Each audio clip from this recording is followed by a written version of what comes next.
देखो, a small object is moving with a constant speed of 10 metre पर second along the principal axis of a fixed concave mirror of radius of curvature 20 centimetre. तो ये object दूर जा रहा है इससे 10 मीटर पर सेकेंड से।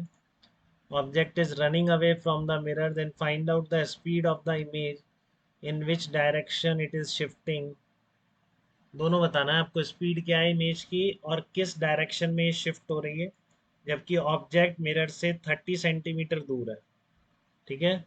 When object is at a distance of 30 centimetre from the mirror, तो जब ऑब्जेक्ट की डिस्टेंस 30 सेंटीमीटर है तब आपकी स्पीड ऑफ इमेज कितनी है ये आपको बतानी है। ठीक है ना। स्पीड ऑफ इमेज कितनी है ये आपको बतानी है। तो कोई दिक्कत हो सकती है कि आपको इसमें, आपको यू दे दिया ना, तो देखो ध्यान से वैल्यू पुट करेंगे। 1/v+1/u is equal to 1/f। We रख दिया आपने, यू की वैल्यू कितनी आएगी -30। तो ये -30 आ गया। फोकल लेंथ कितनी रखोगे, -10। तो यहाँ से वी आ गया आपका -15 सेंटीमीटर आ गया। ठीक है ना, वी कितना आ गया आपका -15 सेंटीमीटर आ गया। तो यहाँ तक कोई दिक्कत बेटा किसी को वी निकालने में? तो फिर आपको फार्मूला याद ही रखना है, ये बार बार डिफ्रेंशिएट करने की जरूरत मिरर में नहीं पड़नी चाहिए। ठीक है। 1/v+1/u is equal to 1/f। तो वेलोसिटी ऑफ इमेज है -v² upon u² into velocity of object. तो रख दो यहाँ पे जस्ट। ठीक है।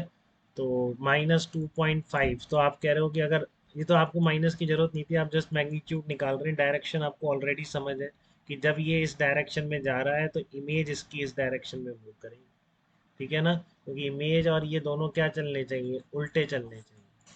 यू कहाँ पर है, 30 सेंटीमीटर पर है। फोकस देखो, एक बात इसमें इंपॉर्टेंट है बेटा, ये जो आप कहते हो कि velocity of image opposite direction में चलेगी, इसमें ये ध्यान रखना कि आपका यू जैसे यहाँ पर 30 है ना, तो इसमें तो रियल इमेज है। ठीक है ना, इसमें तो रियल इमेज है। मान लो ऑब्जेक्ट इस साइड है आपका, तो आपकी इमेज भी कहीं इस साइड ही आ रही। ठीक है। तो अगर ऑब्जेक्ट इधर जा रहा है तो इमेज अपोजिट चलेगी। तो ठीक है, तो इमेज कैसी है, दूर जा रही है मेरे से। ठीक है ना, इमेज क्या है आपकी, मिरर से दूर जा रही है। लेकिन मान लो आपका ऑब्जेक्ट इस फोकस के अंदर आ जाता। ठीक है ना, अगर ऑब्जेक्ट आपका फोकस के अंदर आ जाता, यहाँ कहीं होता, ठीक है, तो आपकी इमेज कहाँ आती, इस साइड आ जाती ना। तो फंडा तो वही रहेगा कि डायरेक्शन, हाँ, डायरेक्शन ऑफ वेलोसिटी क्या रहेगी, अपोजिट रहेगी। फंडा तो यही है। तो अगर ऑब्जेक्ट, अगर इमेज आपकी वर्चुअल है तो इमेज इस साइड आएगी, फिर ऑब्जेक्ट अगर मिरर की तरफ जा रहा है तो आपको क्या करनी है, इमेज की वेलोसिटी अपोजिट करनी है, तो अपोजिट इस डायरेक्शन में। ठीक है ना। बट अब क्या है, दोनों मिरर के तरफ जा रहे हैं, तो आप ये मत समझ लेना कि दोनों की डायरेक्शन सेम हो गई। ये बच्चे गलती कर देते हैं कई बार। ठीक है ना, जब आपकी इस साइड इमेज आ रही है तो डायरेक्शन अपोजिट करो, तो फिर एक टूवर्ड द मिरर है तो दूसरा अवे फ्रॉम द मिरर है। बट यहाँ पर क्या, दोनों ही टूवर्ड द मिरर है, तभी इनकी डायरेक्शन ऑफ वेलोसिटी अपोजिट हो पाएगी। तो एक बार ये ध्यान से देख लेना इमेज किस साइड है, फिर उसके अकॉर्डिंगली आप बोलोगे कि velocity of image and velocity of object दोनों अपोजिट डायरेक्शन में होंगी। तो फिर वो बताएगा कि आपको मिरर की तरफ जा रहे हैं दोनों या दोनों अवे जा रहे हैं। ठीक है, वो बाद में डिसाइड करना।